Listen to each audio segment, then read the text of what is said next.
প্রিয় দর্শক, Nitol Tata News Hour Extra অনুষ্ঠানে আজকে আপনাদের সবাইকে স্বাগত জানাচ্ছি আমি Masudul Haque, powered by Dhaka Bank, সহযোগিতায় ক্যামব্রিয়ান স্কুল অ্যান্ড কলেজ এবং আলোক হেলথ কেয়ার অ্যান্ড হাসপাতাল।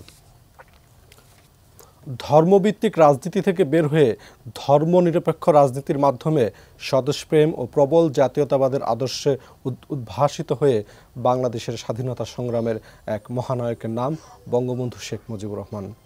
বঙ্গবন্ধুর ঐতিহাসিক রাজনৈতিক ব্যক্তিত্ব, অতুলনীয় ধৈর্য, মনোবল, ত্যাগ, তিতিক্ষা, সিংহহৃদয় ও সম্মোহনী শক্তির সম্মিলন শুধু এই দেশ নয়, বিশ্বের যে কোনো দেশেই বিরল ঘটনা। বঙ্গবন্ধুকে নিয়ে আমাদের আজকের এই আয়োজন নিউজ আওয়ার এক্সট্রা। আপনাদের সবাইকে স্বাগত জানাচ্ছি।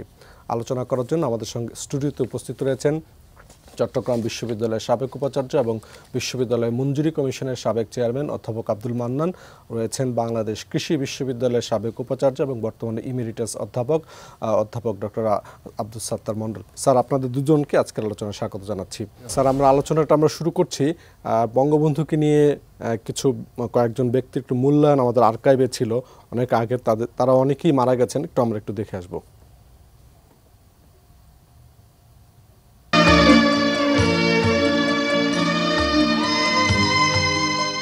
বঙ্গবন্ধু মারা যাওয়ার ঠিক পরেই, যখন দুদিন পরে আমি জাহাঙ্গীরনগর ইউনিভার্সিটি গেছি, তখন তো জাসদ খুব পাওয়ারফুল, আমাদের খুব জঙ্গি মিছিল বার করছে, বাইরে জঙ্গি মিছিল বার করে চিৎকার করে সমস্ত। তো একজন ছেলে তা আমাকে যার সঙ্গে সঙ্গে বলছে, তার সব বিভ্রান্ত, তা আমাকে জিজ্ঞেস করছে যে স্যার, আপনি ঐতিহাসিক হিসাবে আপনি বলুন শেখ মুজিব, বঙ্গবন্ধু বলতো না তারা, শেখ মুজিবুর রহমানকে কীভাবে মূল্যায়ন করবেন, মানে একটু ঠাট্টার সাথে। কারণ দেখো, তৎক্ষণাৎ আমার মনে যে প্রশ্নটা, দেখো মহাত্মা গান্ধীকে বাদ দিয়ে যেমন স্বাধীন ভারতের কথা চিন্তা করা যায় না, জিন্নাকে বাদ দিয়ে যেমন পাকিস্তানের কথা চিন্তা করা যায় না, তেমনি বঙ্গবন্ধু শেখ মুজিব বাদ দিয়ে বাংলাদেশ স্বাধীন বাংলাদেশের চিন্তা করা যায় না। এইভাবে মূল্যায়ন, বঙ্গবন্ধু না হলে বাংলাদেশ স্বাধীনতা চিন্তাই করা যায় না। তার দোষ ত্রুটি হয়তো ছিল, তিনি ওই চারিদিকে মুসাহেবরা কানে দিচ্ছে, যেমন মুশতাকের সঙ্গে মুশতাক যে ষড়যন্ত্র, তিনি বুঝতে পারেননি। অথচ সবাই বলছে যে আপনার 15ই আগস্ট ঘটনা ঘটতে পারে, আপনি সাবধান, তিনি বুঝতে পারেননি। আমাদের ইন্টেলিজেন্স ফেলিওর কীরকম। বঙ্গবন্ধু যার যে রাজনীতি, ধর্মভিত্তিক রাজনীতি থেকে ধর্মনিরপেক্ষ রাজনীতিতে আসা, যেটা ছাড়া আধুনিক সমাজের সেটা বঙ্গবন্ধুর অবদান হতো, কখনো হতো, যে যাই বলুক না কেন। এটা হি ওয়াজ দিস, মানে জাতীয় ইচ্ছা বলবো, সম্মিলিত ইচ্ছার প্রতীক তিনি। ইয়াহিয়া খান বলেছেন let Mujib be the prime minister, সেই অফারটা উনি প্রত্যাখ্যান করেছিলেন। স্বাধীনতার প্রশ্নে বঙ্গবন্ধু অ্যাবভ অল, সব কিছুর ঊর্ধ্বে তিনি, এবং এটাকে যারা স্বীকার করে না তারা আসলে, আমি মনে করি, স্বাধীনতাকে স্বীকার করে না। বঙ্গবন্ধু সর্বকালের সর্বশ্রেষ্ঠ বাঙালি, তাই না, আমি বলব সর্বকালের সর্বশ্রেষ্ঠ, one of the noted persons the whole world. সেই হিসেবে বঙ্গবন্ধু আওয়ামী লীগের, বঙ্গবন্ধু আমাদের, বঙ্গবন্ধু আমাদের সবার। স্যার, বঙ্গবন্ধু আমাদের সবার। জি, প্রথমেই যেই একটা অসাধারণ গানের লাইন দিয়ে আপনি শুরু করলেন অনুষ্ঠানটি, যদি রাত পোহালে শোনা যেত বঙ্গবন্ধু মরে নাই। আজকে রাত পোহালেই বঙ্গবন্ধুর শাহাদাতের 48তম বার্ষিকী। 1975 সনের 15ই আগস্ট ঘাতকদের নির্মম বুলেটে শুধু একজন বঙ্গবন্ধুকে আমরা হারাইনি, বঙ্গবন্ধু যে স্বপ্নের বাংলাদেশের জন্য আজীবন লড়াই করেছেন, যে 30 লক্ষ শহীদ আমাদের স্বাধীনতার জন্য নিজের জীবন উৎসর্গ করেছেন, সেই বাংলাদেশটি হারিয়ে গিয়েছিল। সেই রাতে বা সেই ভোরে ফজরের আজানের পরে শুধু একজন বঙ্গবন্ধু নিহত হন নাই, তার পরিবারের 18 জন সদস্য, ইনক্লুডিং তার 9 বছরের সন্তান শিশু রাসেল, নির্মমভাবে ঘাতকের বুলেটে নিহত হয়েছিলেন। এমন ঘটনা পৃথিবীর ইতিহাসে কিন্তু বিরল, যে একটা পরিবারকে নিশ্চিহ্ন করে দেওয়া। মনে রাখতে হবে, বাংলাদেশ মানেই হচ্ছে বঙ্গবন্ধু শেখ মুজিবুর রহমান। বাংলাদেশকে আর শেখ মুজিবুর রহমানকে কোন অবস্থাতে পৃথক করা যাবে না। আমরা বলি শেখ মুজিব বঙ্গবন্ধু আমাদের জাতির পিতা, he was the embodiment of the country call Bangladesh. বাংলাদেশের আত্মা ছিলেন বঙ্গবন্ধু। সে আত্মাকে 15 আগস্টে কিছু সেনাবাহিনীর সদস্য, তার পিছনে একটা আন্তর্জাতিক ষড়যন্ত্র ছিল, সব কিছু সম্মিলিত প্রচেষ্টায় তাকে হত্যা করা হয়েছিল। যেই বাংলাদেশের জন্য বঙ্গবন্ধু পাকিস্তানের 23 বছরের শাসন আমলে লড়াই করেছেন, প্রায় 13 বছর কারাগারে কাটিয়েছেন, 2বার তিনি মৃত্যুর মুখোমুখি হয়েছেন, সেই বঙ্গবন্ধু মাত্র তার স্বপ্নের বাংলাদেশে 3.5 বছর বেঁচে ছিলেন। তিনি কি বাংলাদেশ চেয়েছিলেন, যেটা আপনি আমাদের সালাউদ্দিন স্যার বলেছেন, যে একটা অসাম্প্রদায়িক, ধর্মনিরপেক্ষ, আত্মনির্ভরশীল, গণতান্ত্রিক, মর্যাদা সম্পন্ন বাংলাদেশ চেয়েছিলেন। সেই বাংলাদেশকে এই ঘাতকরা হত্যা করেছিল। পরবর্তী 21 বছর যেই বাংলাদেশের জন্য 30 লক্ষ মানুষ শহীদ হয়েছেন, বঙ্গবন্ধুকে জীবন দিতে হয়েছিল, সেই 30 বছর সেই বাংলাদেশকে আবার পিছনে নিয়ে যাওয়ার জন্য সকলের চেষ্টা করেছেন। সেই চেষ্টায় সামনে থেকে নেতৃত্ব দিয়েছেন একেবারেই বাংলাদেশের একটি বড় রাজনৈতিক দল বিএনপির প্রতিষ্ঠাতা জিয়াউর রহমান। তারপরে নেতৃত্ব দিয়েছেন এরশাদ, হোসেন মাহমুদ এরশাদ, তার উত্তরসূরি। তারা সকলে নেতৃত্ব দিয়েছেন বাংলাদেশ কীভাবে একটা মিনি পাকিস্তানে রূপান্তর করা যায়। এবং সেই হত্যাকাণ্ডের আরেকটি ভয়াবহ দিক হলো, যারা একজন না, দুইজন না, 18 জন মানুষ, তার মধ্যে জাতির পিতা, যে মানুষটি না হলে বাংলাদেশ হতো না, সেই মানুষটি এবং তার পরিবারের ওই রাত্রে যারা নিহত হয়েছিলেন, তাদের বিচার বন্ধ করার জন্য আপনি আইন পাশ করে সংসদে, সংবিধানে সেটা অন্তর্ভুক্ত করেছেন। বিশ্বের ইতিহাসে নজির নাই কোনো হত্যাকাণ্ডের বিচার করার জন্য আইন করে রাষ্ট্রীয়ভাবে, সেটা সংবিধানে অন্তর্ভুক্ত করে। সেটা জেনারেল জিয়া করেছিলেন। এটা খন্দকার মোশতাক অর্ডিন্যান্স হিসেবে খন্দকার মোশতাক ক্ষমতায় ছিলেন মাত্র 83 দিন। 83 দিনে যত অপকর্ম দরকার তাকে জিয়া রহমান এবং তার সঙ্গীরা তাকে দিয়ে করিয়ে নিয়েছিলেন। সেগুলো আইনের দিকগুলো সংবিধানে অন্তর্ভুক্ত করেছিলেন 5ম সংশোধনের মাধ্যমে। সেই সংবিধান, যেই সংবিধান আমি বলি বা আমরা বলি 72-এর সংবিধান 30 লক্ষ শহীদের রক্তে লিখিত সংবিধান, সেই সংবিধানের যে মূল 4 জাতীয় মূল নীতি, তার মধ্যে একটা ছিল ধর্ম নিরপেক্ষতা, সেটা উঠিয়ে দিয়েছিলেন। অর্থাৎ অসাম্প্রদায়িক একটা বাংলাদেশের স্বপ্ন যে আমরা দেখেছিলাম, বঙ্গবন্ধু দেখেছিলেন, সে অসাম্প্রদায়িক বাংলাদেশকে একটা সাম্প্রদায়িক রাষ্ট্রে রূপান্তর করার একটা আইনগত ভিত্তি দিয়েছিলেন। যেই ধর্মান্ধ রাজনীতিগুলো যারা বাংলাদেশের বিরুদ্ধে লড়াই করেছে 71 সনে, সে জামাত, মুসলিম লীগ, পিডিপি, এই ধরনের ধর্মান্ধ রাজনৈতিক দলগুলো যারা আমাদের মা বোনদের ইজ্জত হরণ করেছে, যারা এই দেশে থেকেও এই দেশের মানুষকে হত্যা করেছে, তাদের রাজনীতি করার লাইসেন্স দিয়েছে। অর্থাৎ এই মানুষগুলো যারা বাংলাদেশের বিরোধিতা করেছিল, তাদেরকে রাজনীতি করার, প্রকাশ্যে রাজনীতি করার তিনি এই জিয়া রহমান তাকে তাদেরকে সুবিধা করে দিয়েছিল। সুতরাং বাংলাদেশ যেই কারণে স্বাধীন হয়েছিল, সেই কারণগুলো সবগুলো মুছে দিয়ে এই বাংলাদেশকে পিছনে ফিরিয়ে নিয়ে গিয়ে 21 বছর ধরে আমরা ওই অবস্থাতেই ছিলাম। স্যার, আপনি বলতে চাচ্ছেন যে শুধু বঙ্গবন্ধু বা তার পরিবারের সদস্যদেরকে সেদিন হত্যা করা হয়নি, বাংলাদেশের যে একটা স্বপ্ন ছিল, বাংলাদেশের স্বপ্নকে হত্যা, সেই স্বপ্নটাকেও হত্যা করা হয়েছিল সেদিন। স্যার, আপনার কাছে আসতে চাই স্যার, সেই স্বপ্নটা নিয়ে আমরা একটু কথা বলতে চাই যে 1973 সালের 13ই ফেব্রুয়ারি বঙ্গবন্ধু বাংলাদেশ কৃষি বিশ্ববিদ্যালয়ে গিয়েছিলেন। আপনি সেই সময় বিশ্ববিদ্যালয়ের তরুণ প্রভাষক, মাত্র 1.5 মাস বয়স আপনার। বঙ্গবন্ধু তো সেখানে গিয়েও তো একটা স্বপ্নের কথা বলেছিলেন, যে সবুজ বিপ্লবের কথা বলেছিলেন, অর্থনীতির উন্নয়নের একটা স্বপ্নের কথা বলেছিলেন। বঙ্গবন্ধু সেদিন কি বলেছিলেন? আপনাকে অনেক ধন্যবাদ। সবার আগে আজকে এই শোকের মাসে বঙ্গবন্ধু এবং তার সঙ্গে নিহত তার পরিবারের সদস্যদের প্রতি আমি শ্রদ্ধা জ্ঞাপন করছি। আপনি বিশেষভাবে যেটা জিজ্ঞাসা করেছেন, তারও একটা পটভূমি ছিল যে 1973 সালের ফেব্রুয়ারি মাসে উনি কৃষি বিশ্ববিদ্যালয়ে যান। এটা বড় কোনো অনুষ্ঠান বিশ্ববিদ্যালয়ের পক্ষ থেকে ছিল না।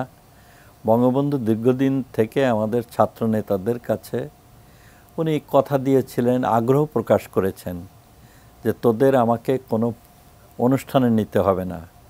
এক সময় ওনাকে সমাবর্তন অনুষ্ঠানে নেওয়ার কথা বলা হয়েছিল। উনি বেশ একটু উষ্মা প্রকাশ করে বলেছিলেন যে মানুষ কত বড় হলে এটা করতে পারে। বলতে এটা কী বলিস তোরা, যেখানে মহামান্য রাষ্ট্রপতি তোদের চ্যান্সেলর বিচারপতি আবু সাইদ চৌধুরী, ওনাকে রেখে আমি যাব সমাবর্তন করতে, এটা কী ধরনের কথা? ওনাকে নিয়ে যা, উনি জ্ঞানী মানুষ, পণ্ডিত মানুষ, ওনারা করবেন। আমি একটা সময় করে ময়মনসিংহে যাব এবং প্রথমে কথা দিচ্ছি ময়মনসিংহে গিয়ে তোদের ওখানে আমি যাব এবং আমি কথা বলবো। এই পটভূমিটা খুব গুরুত্বপূর্ণ বোঝবার জন্য যে ইতিমধ্যে তিনি প্রথম পঞ্চবার্ষিকী পরিকল্পনা প্রণয়ন করবার জন্যে বাংলাদেশের তৎকালীন প্রখ্যাত অর্থনীতিবিদ যারা ছিলেন তাদের নিয়ে পরিকল্পনা কমিশন গঠন করেছেন এবং তারা প্রথম পঞ্চবার্ষিক পরিকল্পনা করার কাজ শুরু করেছেন। এইরকম একটা সময় উনি গেছেন। আর একটা সময় হলো যে দেশে তখন যুদ্ধ বিধ্বস্ত একটা অর্থনীতিকে পুনর্গঠনের কাজ চলছে।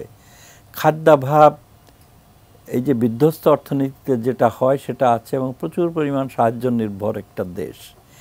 এখন পর্যন্ত যে সেই মুক্তিযুদ্ধে ৭১ সালে যে কৃষিটা ভেঙে পড়েছিল, একটি বছর কৃষক ভালোভাবে চাষবাস করতে পারে নাই, প্রায় ৯০ লাখ টনের মতো আমাদের খাদ্য হতো ওই যুদ্ধের বছরটাতে, ওটা প্রায় ৭০ লক্ষ ৭৫ লক্ষ টনে এসে নেমে গেল। সেইখান থেকে উঠে আসার একটা চ্যালেঞ্জ আছে। এই সময় যে কোনো রাষ্ট্রনায়কের জন্য এটা বড় মনোবেদনার কারণ হতে পারে। বঙ্গবন্ধু সেই সময়ে কিন্তু বেছে নিয়েছেন বাংলাদেশ কৃষি বিশ্ববিদ্যালয়ে যাবার এবং উদাত্ত কণ্ঠে তিনি আহ্বান জানালেন। আমি কেবল তরুণ একজন শিক্ষক না, মানে আমি ব্যবস্থাপনাতে যারা ছিলেন নানান রকমের লেখালেখি, মানপত্র তৈরি করা, এগুলো আজকে যারা মন্ত্রী এবং সংসদ সদস্য আছেন তারা অনেকেই একসঙ্গে ওখানে ছাত্র ছিলেন, আমার বন্ধু ছিলেন। আমি লেখালেখির কাজেও ছিলাম, কাজে আমি বুঝতেছিলাম যে পটভূমিটা কী। তো বঙ্গবন্ধু উদাত্ত কণ্ঠে আহ্বান জানালেন যে দেখেন, বড় আশা করে আজকে আমি এখানে এসেছি। এই আশাটা হলো যে বাংলাদেশে আজকে আমার খাদ্যাভাব আছে, আমার যে পশু সম্পদ এবং হাল চাষ করবার যে গরু বাছর সেগুলা পাকিস্তানি সেনাবাহিনীর এরা মেরে ফেলেছে, জবাই করে খেয়ে ফেলেছে। তারপরে যে ঘূর্ণিঝড় হলো ৭০ সালে, সেটা তো অনেকগুলো মারা গেছে। এখন আমাদের ঘুরে দাঁড়াতে হবে এবং আমি সবুজ বিপ্লবের ডাক দিয়েছি, কিন্তু ডাকটা বড় কথা নয়। এই সবুজ বিপ্লব বাস্তবায়িত করতে গেলে এটা প্রযুক্তির দরকার, এখানে বিজ্ঞানের দরকার, জ্ঞান বিজ্ঞানের দরকার। তা আমি এই বাংলাদেশ কৃষি বিশ্ববিদ্যালয় ছাড়া কোথায় যাব? এখানেই তো আপনারা বিজ্ঞানীরা, এখানেই এই কৃষি শিক্ষার সর্বোচ্চ পাদপীঠ। কাজে বড় আশা নিয়ে এসেছি, আপনারা আমার সঙ্গে আমার এই দেশের মানুষের খাদ্য উৎপাদন বৃদ্ধির এই কাজে আপনারা আসেন। সেদিন চিরাচরিত একটা রাষ্ট্রনায়ক যেভাবে প্রথা সিদ্ধ অবস্থাতে বলে থাকেন তাই না, তার ভিতরে বড় আকাঙ্ক্ষা এবং একটা প্রতীতি জন্মেছিল যেখান থেকে কিছু পাওয়া যাবে। এবং উনি এটাও জানালেন যে দেখুন, আমার কোনো ডেটা নাই, আমার কোনো তথ্য নাই, পরিকল্পনা করবে কিভাবে? কাজে আপনারা শুধু বিজ্ঞান গবেষণা এবং আমাকে প্রযুক্তিই দেবেন না, আমাকে তথ্যও দেবেন যার উপর ভিত্তি করে এই পণ্ডিত ব্যক্তি যারা পরিকল্পনা কমিশনে এসেছেন তারা যেন পরিকল্পনাটা করতে পারেন। তৃতীয় আর একটা বিষয় উনি বললেন যে কৃষিকে উনি একটা ব্যাপক বহুমাত্রিক একটা বিষয় হিসাবে নিলেন।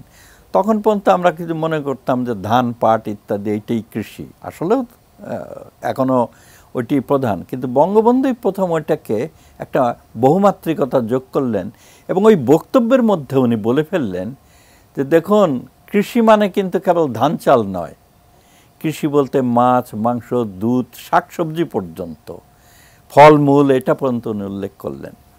উনি আর একটা বললেন যে দেখুন, এই প্যান্ট জামা এগুলো সাহেবি পোশাক, এগুলো ছেড়ে আপনারা কৃষকের পাশে গিয়ে দাঁড়ান, তাদের একাত্ম করে নেন, ওদেরকে সম্মান করেন।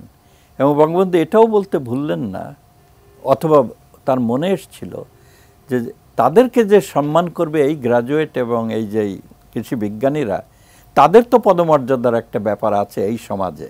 তারা তখন দ্বিতীয় শ্রেণীর কর্মকর্তা, তাও খুব ভালোভাবে ঘোষণা হয়নি পাকিস্তান সরকার আমলে।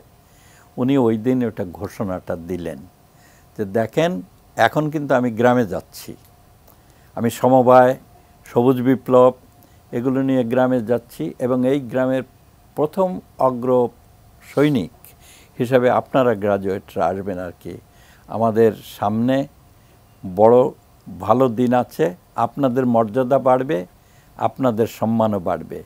পরবর্তীকালে উনি ফিরে এসে তো ঘোষণা পাকাপোক্তভাবে দিলেন যে ইঞ্জিনিয়ার এবং ডাক্তারদের মতো কৃষি গ্রাজুয়েটরাও প্রথম শ্রেণীর পদমর্যাদা পাবেন। কাজে এর থেকে আমি স্যার পরে তো একটা প্রভাব নিশ্চয়ই পড়েছে যে বাংলাদেশের কৃষি, আমি ওইটাই বলছি যে সেই দিনের এই ব্যাপকতাটা কোথায়।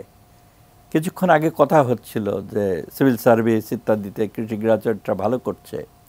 ওই ঘোষণাটার পরের থেকে ৭২ সালে পরবর্তীকালে যে কৃষি গ্রাজুয়েটরা ওখানে ভর্তি হলো, এটা কিন্তু 4 বছর মেয়াদি কোর্স হলো। তার আগে তো সরাসরি এসএসসি পাশ করে নেওয়া হতো।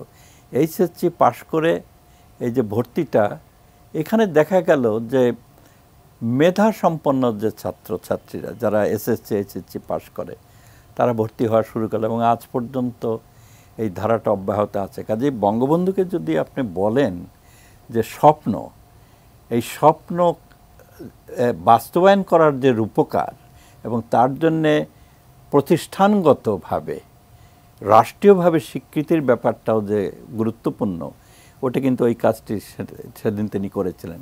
আর একটা এই পর্যায়ে আর একটা কথা বলি, বঙ্গবন্ধু সেদিন বললেন যে এই কৃষি চলবে কিভাবে, আমার তো পশুশক্তি নাই, হাল লাঙ্গল বাওয়ার কোনো গরু নাই, তাইলে কীভাবে হবে, আমার তো যন্ত্রপাতি লাগবে।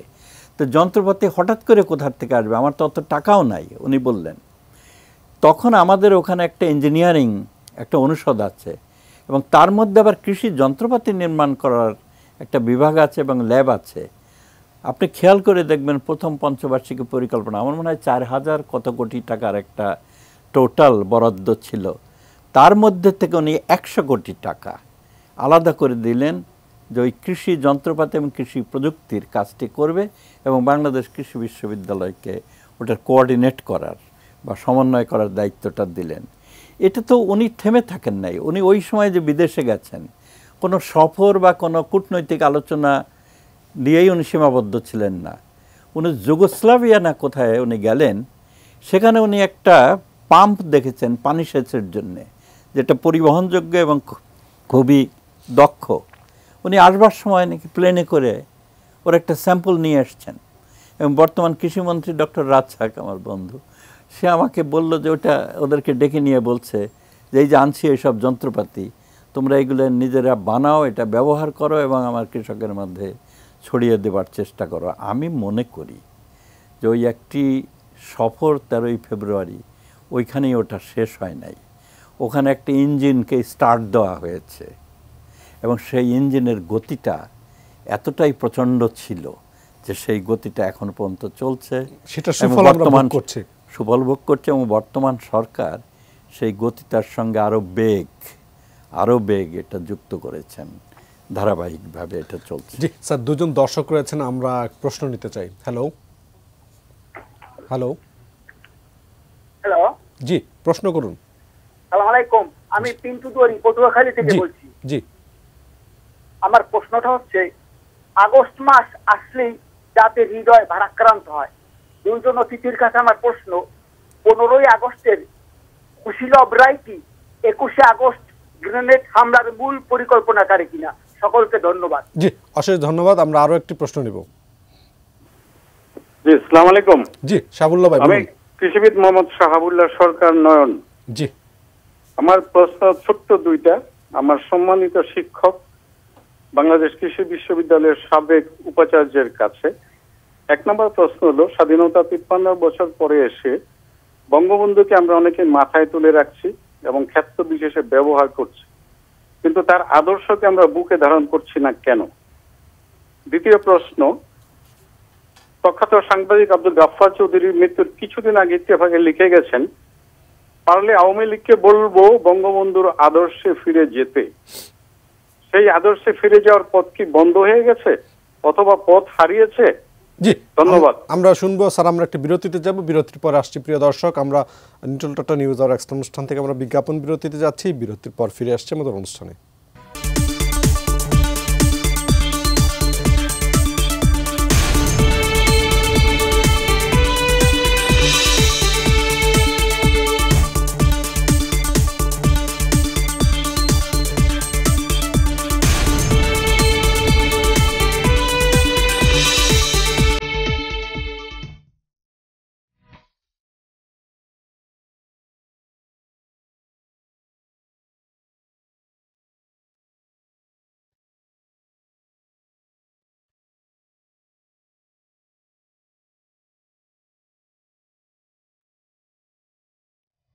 প্রিয় দর্শক, বিজ্ঞাপন বিরতির পর আমরা আবারও ফিরে এলাম Nitol Tata News Hour Extra অনুষ্ঠানে। আমরা একজন দর্শকের ফোন নিচ্ছি। হ্যালো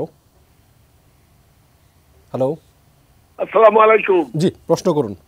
খসরু বলছিলাম কাউখালী থেকে। জি, আমার দুজন অতিথির কাছে প্রশ্ন, জাতির জনক বঙ্গবন্ধুর হত্যাকারীরা এখনো বিদেশের মাটিতে লুকিয়ে আছে, আত্মগোপন করে আছে। কেন তারা এতদিন বিদেশের মাটিতে আত্মগোপন করে থাকলো? কেন তাদের এতদিনে ফিরিয়ে আনা হলো না? আমরা মাঝে মাঝে গণমাধ্যমে শুনি এবং দেখি সরকার কিছু উদ্যোগ নিচ্ছে, কিছু ঘোষণা করছেন, কিন্তু তার বাস্তব কোনো প্রতিফলন আমরা দেখতে পাচ্ছি না। তাহলে আমাদের কূটনৈতিক তৎপরতার কোনো ঘাটতি রয়েছে কিনা? নাহলে এতদিনে কি করে তারা বিদেশের মাটিতে? জি আমরা বুঝতে পেরেছি। জি আমরা বুঝতে পেরেছি স্যার। আমরা আরেকটু দেখবো যে আর আমাদের কিছু ইন্টারভিউ রয়েছে আর্কাইভে, বঙ্গবন্ধু কে নিয়ে একটু স্মৃতিচারণের মতো আমরা একটু দেখে আসতে চাই। আমি সেন্ট্রাল অ্যাসেম্বলি অ্যাটেন্ড করার জন্য আমি মুজিব ভাইকে ডাক দিয়ে বললাম, মুজিব ভাই আমাকে নিয়ে যাচ্ছে, আমাকে নিয়ে যাচ্ছে।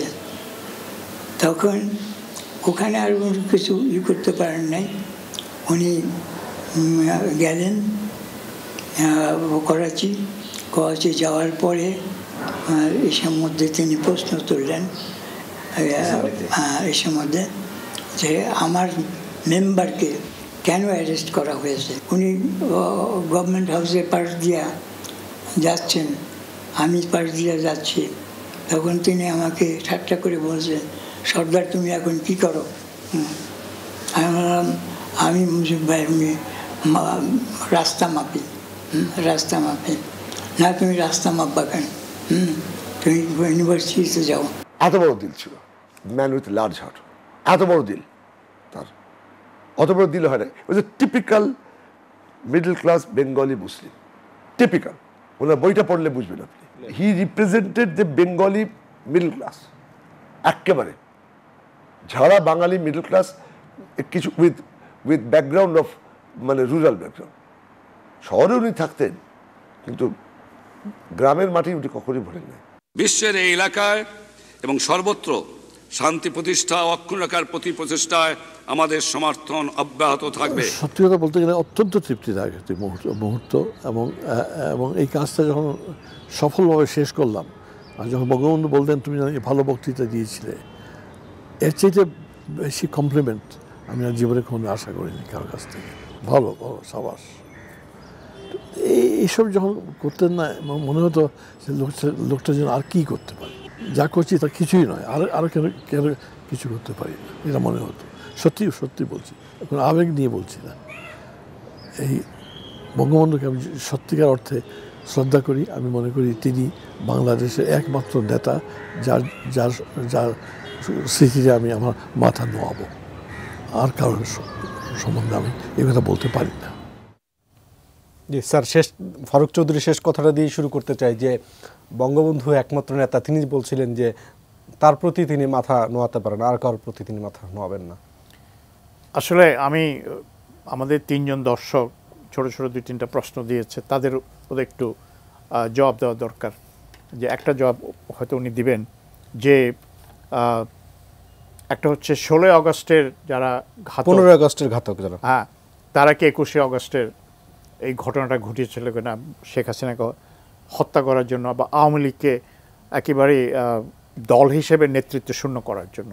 আমি বলবো যে হ্যাঁ, যারা 16 আগস্ট ঘটিয়েছিল তারা হয়তো সরাসরি ছিল না, তাদের প্রেতাত্মা, তাদের বংশধর, তাদের অনুসারীরাই 21 আগস্টের ঘটনাটা ঘটিয়েছিল। এটা সম্পর্কে কোনো দ্বিমত থাকার কোনো কারণ নাই।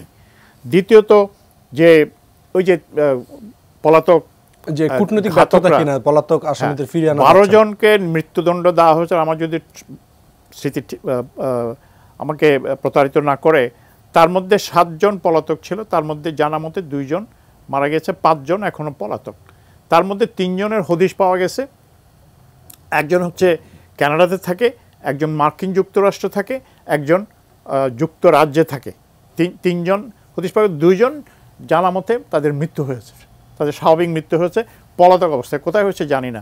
আপনার মনে থাকতে পারে 1/11 পরে বাংলাদেশের একটা জনপ্রিয় টিভি অনুষ্ঠানের একজন জনপ্রিয় সঞ্চালক একজন ঘাতকের ইন্টারভিউ প্রচার করেছিল, কর্নেল রশিদের, এবং এক এপিসোড প্রচার করার পর আমি মনে করি যে এটা একটা ঔদ্ধত্যপূর্ণ আচরণের সামিল, যে একজন খুনির, তাও কি বঙ্গবন্ধুকে খুনি, সপরিবারের খুনির, আত্মস্বীকৃত খুনির ইন্টারভিউ প্রচার করার, তারপর এটা বন্ধ করা হয়েছিল। সুতরাং উনি জীবিত আছে, কোথায় আছে হয়তো জানি না, কেউ বলে পাকিস্তান আছে, কেউ বলে অন্য জায়গায়। যাই হোক, এই ফিরে না আসায় যে বাংলাদেশের যে চেষ্টা ত্রুটি, আমি সেটা না বলবো যে যেই সব দেশ তাদেরকে আশ্রয় দিয়ে রেখেছে, একেবারেই সব সুযোগ সুবিধা দিয়ে, তাদের কাছ থেকে আমাদের সেই সহযোগিতাটা আমরা পাই নাই।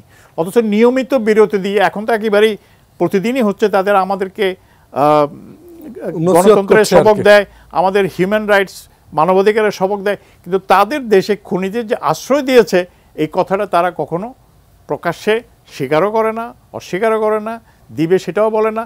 সুতরাং এটা তাদের দায়িত্ব। আমাদের চেষ্টা আমরা করছি, কিন্তু একটা ইন্টারন্যাশনাল কতগুলো আইন কানুন আছে, অন্য একটা দেশ থেকে আনতে গেলে তো স্বাভাবিক প্রক্রিয়াতে না, এটা আন্তর্জাতিক ইয়েতে হচ্ছে। আর আমাদের ফারুক চৌধুরী স্যার কি বললেন জানি, বলেন যে উনি 74 সালে বঙ্গবন্ধু জাতিসংঘে যে ভাষণটা দিয়েছিলেন বাংলায়, সেটা ইংরেজিটা আসলে ফারুক চৌধুরী তখন বলছিলেন জাতিসংঘে।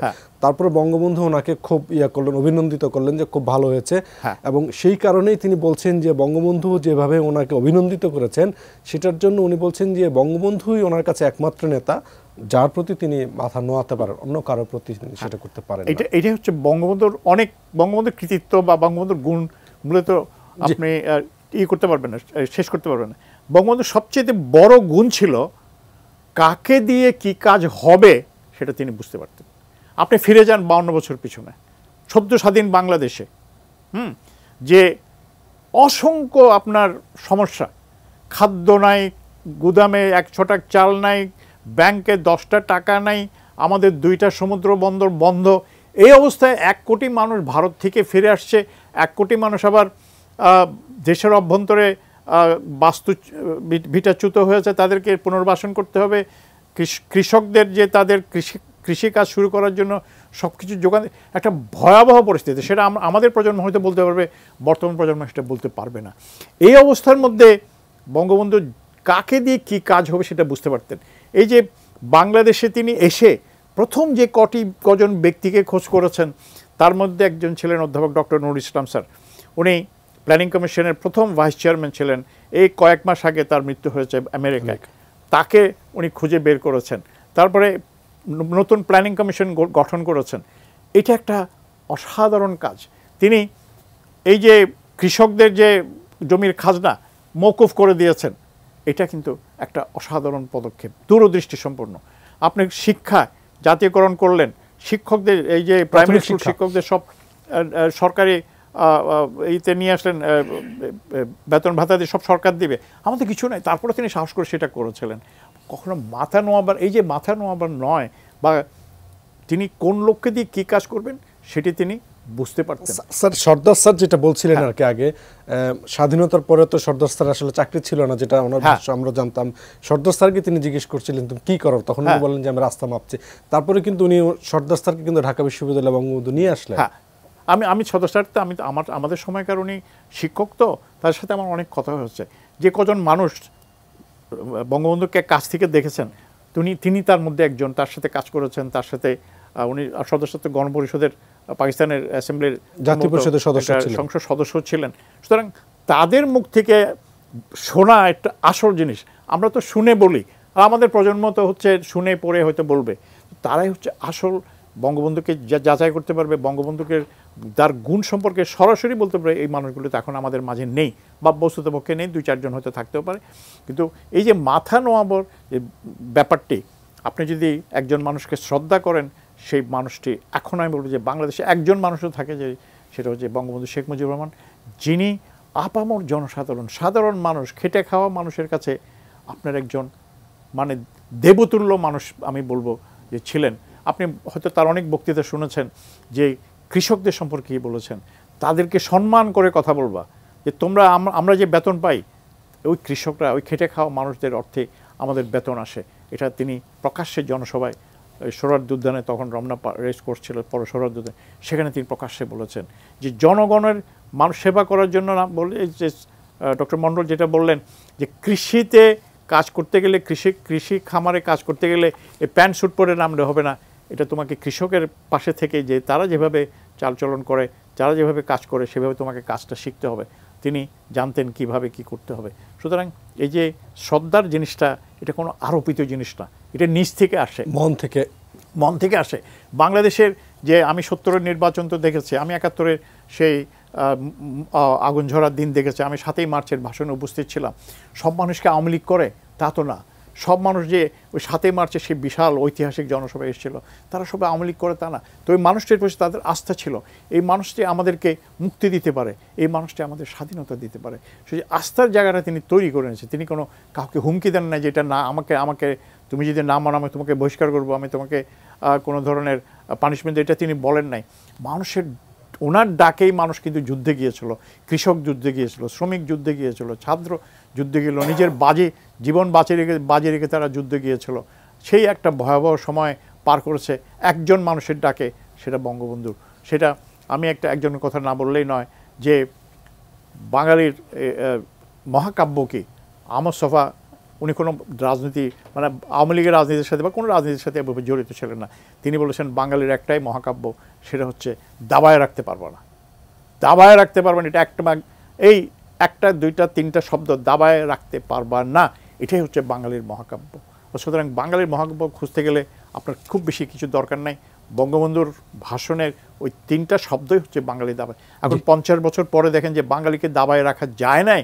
এখন বাংলাদেশ একটা উদীয়মান অর্থনীতি, যে কারণে বিশ্বের বড় বড় শক্তিগুলো, মার্কিন যুক্তরাষ্ট্রের থেকে শুরু করে ইউনিয়ন, ইউরোপিয়ান ইউনিয়ন, সকাল বিকাল খালি বাংলাদেশে আসা যাওয়া করছে, বাংলাদেশে আসা যাওয়া করছে। স্যার আমরা একটা শুনবো, স্যার একজন দর্শক রয়েছেন, আমরা একটা ফোন নিতে চাই। হ্যালো, আসসালামু আলাইকুম। জি, প্রশ্ন করুন।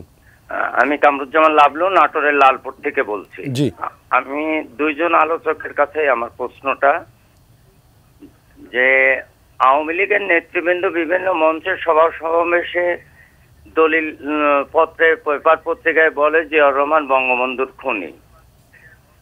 তাহলে জিয়াউর রহমানের মরণোত্তর বিচারেটা যদি হতো আদালতের মাধ্যমে প্রমাণিত হতে তিনি দোষী, তাহলে 100 বছর পর, 200 বছর পর পরবর্তী প্রজন্ম কি জানতে পারতো না যে আদালত কর্তৃক প্রমাণিত জিয়াউর রহমান বঙ্গবন্ধুর খুনি? যে মরণোত্তর বিচারটা না করার কারণে। জি, আমরা বুঝতে পেরেছি, এটা নিয়ে আমরা কথা বলবো। স্যার একটা বিরতি নিয়ে স্যার আপনার কাছে আসছি, স্যার তাহলে একটু আপনাকে বেশি সময় দিতে পারবো।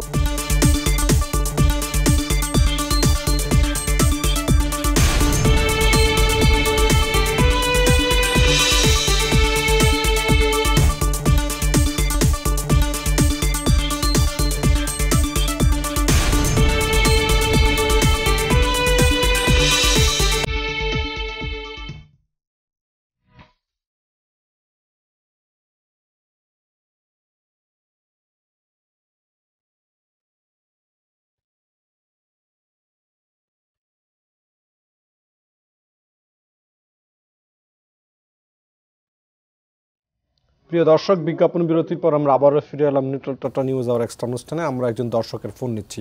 হ্যালো, আসসালামু আলাইকুম। জি, আপনি প্রশ্ন করুন। জি, আমার একটা প্রশ্ন হলো, এই প্রশ্নটা আমার অনেক দিনের, যে বাংলাদেশে যার নেতৃত্বে, একক নেতৃত্বে দেশ স্বাধীন হইল, অথচ তাকে বাংলাদেশের একটা শ্রেণী, যেমন বিএনপি, জাতীয় পার্টি, এরা কেউ তাকে মানতে চায় নাই। অথচ আমরা ভারতে দেখি, পাকিস্তানেও দেখি যে তাদের মানে নেতা হিসাবে বা জাতির জনক হিসাবে তারা মানে, সকল শ্রেণীর মানুষ, সকল দল তারা মেনে নেয়। অথচ বাংলাদেশে কেন এই জিয়া শুরু করে জাতীয় পার্টির এরশাদ থেকে শুরু করে আমরা আপা বুঝতে পেরেছি আপনার প্রশ্নটা, আমরা বুঝতে পেরেছি। স্যার শেষে উত্তর দেবেন। আমরা সাত্তার স্যারের কাছে আমরা একটু যেতে চাই যে স্যার, বঙ্গবন্ধু যে ৭৩-এ যে সবুজ বিপ্লবের কথা বললেন, সেটার তো একটা ইমিডিয়েট আমরা একটা রেজাল্ট আমরা পেয়েছিলাম যে ৭৫-এর পরে আমাদের খাদ্য উৎপাদন কিন্তু বেড়ে গিয়েছিল। সেই সময়টা আসলে কেমন হয়েছিল যদি আমাদেরকে একটু বলতেন। হ্যাঁ, অনেক ধন্যবাদ। আমি ওখানে আসবার আগে দুটো প্রশ্ন করেছে পরপর একজন, আমি মনে করি যে খুব বড় দাগের প্রশ্ন এটা। আমি এটা একটু উত্তর দেওয়ার চেষ্টা করছি। একটি হলো যে আমরা বা এই জাতি পথ হারিয়েছি কিনা, এরকম একটা প্রশ্ন।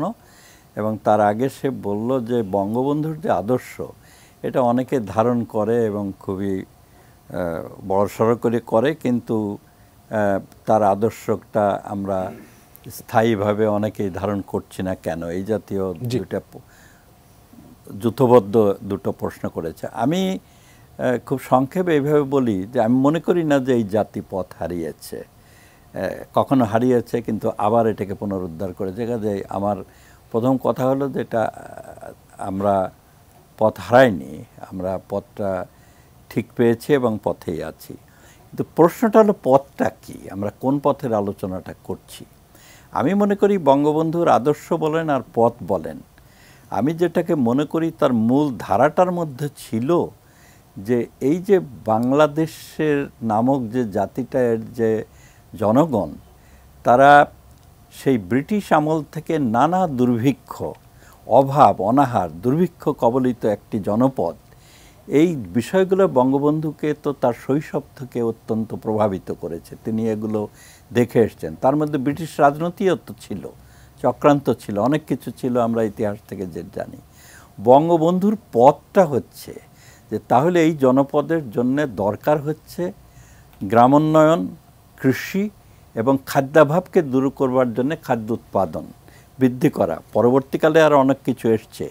এইটাকে করার মাধ্যমে তিনি ক্ষুধা এবং দারিদ্র্য নিরসন করতে চেয়েছেন, এবং তার কথাতেই হচ্ছে যে আমি সাধারণ মানুষের মুখে হাসি ফোটাতে চাই। কাজে পথ যদি কেউ বলেন যে বঙ্গবন্ধুর পথ কোনটা বা আদর্শ কোনটা, তাকে কিন্তু সন্নিবেশ করলে একটা জায়গাতে ওইটা এসে দাঁড়ায়। কাজে আমি ওই পথটার থেকে আমার মনে হয় আমরা ওটা ধারণ করছি, এই জাতি খুব শক্তভাবে ধারণ করছে। আর কেউ যদি নাও করে থাকে, তাহলে বিজ্ঞানী সমাজ যেটা, বিশেষ করে যারা এই কৃষি বিজ্ঞানী বা গবেষক এবং নীতিপ্রণেতা, তারা এই ধারণটা করেছেন বলেই বাংলাদেশ আজকে এই গ্রামোন্নয়ন, কৃষি, খাদ্য উৎপাদন, স্বয়ংভরতা, এখন বাণিজ্যিক, এবং ওইটি কৃষির মধ্যেই আনছি, মৎস্য খাত এবং পশু সম্পদ, প্রাণী, যেটাই বলেন, এবং একটা বাণিজ্যিক কৃষির পথে একটা উল্লম্ফন ঘটেছে, এবং এটা গতিপথ মোটেই হারায়নি, এবং পৃথিবীর অন্য কোনো মডেল আমরা ব্যবহার করিনি। বাংলাদেশের বৈশিষ্ট্য হচ্ছে বাংলাদেশ এই উন্নয়নটা করবার জন্য কোনো পাঞ্জাবি মডেল গ্রহণ করেনি। পাঞ্জাবি মডেল গ্রহণ করার কোনো বাস্তব অবস্থাও বাংলাদেশে নেই, আমরা গ্রহণ করিনি। আমরা সামান্য সামান্য ছোট ছোট জোত, সামান্য ক্ষুদ্র আকৃতির খামার, অসংখ্য খণ্ড খণ্ড বিভক্ত, সাধারণ মানুষ তেমন কোনো ভর্তুকি বা পুঁজি সমর্থন নেই। কিন্তু আছে যেটা, সেটা হলো প্রযুক্তি যদি তাদের সামনে আসে, এটাকে খুব তাড়াতাড়ি গ্রহণ করবার জন্যে তার একটা প্রস্তুতি গ্রহণ করে। কেন আমার জমি কম, আমার এই মানুষকে খাওয়াতে হবে, ওটা পারিবারিক পর্যায়ে যেমন জাতীয় পর্যায়ে তেমন, এমনভাবে করে আমরা নিজেরাই একটা মডেল তৈরি করেছি। এবং এখানে ছোট কৃষি যন্ত্রপাতির থেকে শুরু করে আজকে বড় আকারের কম্বাইন হারভেস্টার পর্যন্ত আসছে। এখন আমাদের কিছু কিছু জায়গাতে করবার আছে। কাজে আমি মনে করি যে বঙ্গবন্ধুর আদর্শ যদি হয় সুখী, সুন্দর, সোনার বাংলা এবং মানুষের মুখে হাসি ফোটানোর, তাহলে মূল পথটাতে এই জাতি এখনও আছে। মাঝে মাঝে হয়তো বিচ্যুত হয়ে গেছে ডেফিনেটলি, কিন্তু আবার মূল ধারায় ফিরে এসছে, এখন আমরা আছি। কাজেই আমি মনে করি যে আমি এটাকে খুবই ইতিবাচকভাবে দেখছি, এবং এটা থাকাটারই কথা আর কি। আর দ্বিতীয় যে আপনি যে প্রশ্নটা আমাকে করেছিলেন যে সবুজ বিপ্লব, সবুজ বিপ্লবের জন্যে যে প্রযুক্তির দরকার, এবং সবুজ বিপ্লব হচ্ছে ইরিধান এবং সেচ ব্যবস্থা। বঙ্গবন্ধুর সময়ে প্রথমে বঙ্গবন্ধু সেচের জন্য গভীর নলকূপ এবং কিছু কিছু অগভীর নলকূপ এটা চালু করেছিলেন। টাঙ্গাইলের এক কৃষক আমাকে বলল সখীপুরের পাহাড়ে যে স্যার এই যে দেখেন এইটা শেখ সাহেবের ডিপ টিউবওয়েল। আজকেও আমার মনে আছে এই কথাটা।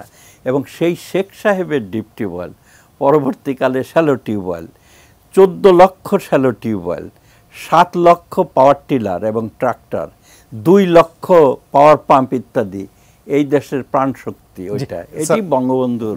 স্যার আমরা একদম শেষ করব স্যার, 30 সেকেন্ড আপনি শুধু জবাবটা দেবেন যে ভারতের রাজনীতিবিদরা মহাত্মা গান্ধীকে। প্রথমে জিয়াকে কেন মরণোত্তর বিচার করা হয়নি? কারণ মরণোত্তর বিচার করার আইন আমাদের দেশে নাই। কিন্তু জিয়া যে প্রত্যেকটা পদে পদে এটার সাথে জড়িত ছিল এটা এখন মার্কিন যুক্তরাষ্ট্র অবমুক্ত করার দলিলে একেবারে স্পষ্ট সব কিছু একদম বর্ণনা আছে। দ্বিতীয় হচ্ছে আমরা কেন জাতির পিতা কেন এক দল মানে আরেক দল মানে না, যারা মানে না তারা বাংলাদেশকেই মানে না। আপনি জানেন যে বাংলাদেশকে পিছনে নিয়ে যেয়ে পাকিস্তান করার যাত্রাটা শুরু হয়েছিল বঙ্গবন্ধুকে হত্যা করার পরে। তারপরে জিয়া রহমান, তারপরে এরশাদের পরিচয় হয়তো অনেকেই প্রজন্ম নাও জানতে পারে। এরশাদের মন্ত্রিসভায় প্রধানমন্ত্রী ছিলেন আওয়ামী লীগ থেকে যাওয়া মিজানুর রহমান চৌধুরী। তিনি একদিন এক বক্তৃতায় বলেছিলেন পাকিস্তান থেকে যেসব সেনাবাহিনী পালিয়ে আসতে গিয়ে ধরা পড়তেন তার ট্রাইব্যুনালের যে বিচার হতো সেই ট্রাইব্যুনালের প্রধান ছিলেন জেনারেল এরশাদ। তো সেই এরশাদ যখন ক্ষমতায় থাকে, সেই জিয়া রহমান যখন ক্ষমতায় থাকে, তাহলে আপনি কিভাবে বিশ্বাস করবেন বা তাদের অনুসারীরা বঙ্গবন্ধুকে জাতির পিতা হিসেবে মেনে নেবেন? সুতরাং বঙ্গবন্ধুকে জাতির পিতা হিসেবে মেনে নেয় আর কিছু আসে যায় না। ইতিহাসে তার নামটা অমর হয়ে থাকবে। তার প্রতি আবারও গভীর শ্রদ্ধা জানাচ্ছি। আজকের স্যার আপনাদের দুজনকেই স্যার অশেষ ধন্যবাদ এবং কৃতজ্ঞতা জানাচ্ছি। প্রিয় দর্শক, আমাদের আজকের এই অনুষ্ঠানটি আমরা শেষ করার আগে আবারও বঙ্গবন্ধু এবং তার পরিবারের শহীদ সদস্য যারা 15 আগস্ট 1975-এ প্রাণ হারিয়েছেন তাদের প্রতি আমরা গভীর শ্রদ্ধা জানাচ্ছি এবং তাদের বিদেহী আত্মার মাগফিরাত কামনা করছি। আপনারা ভালো থাকুন, সুস্থ থাকুন, এটি নিউজের সঙ্গেই থাকুন।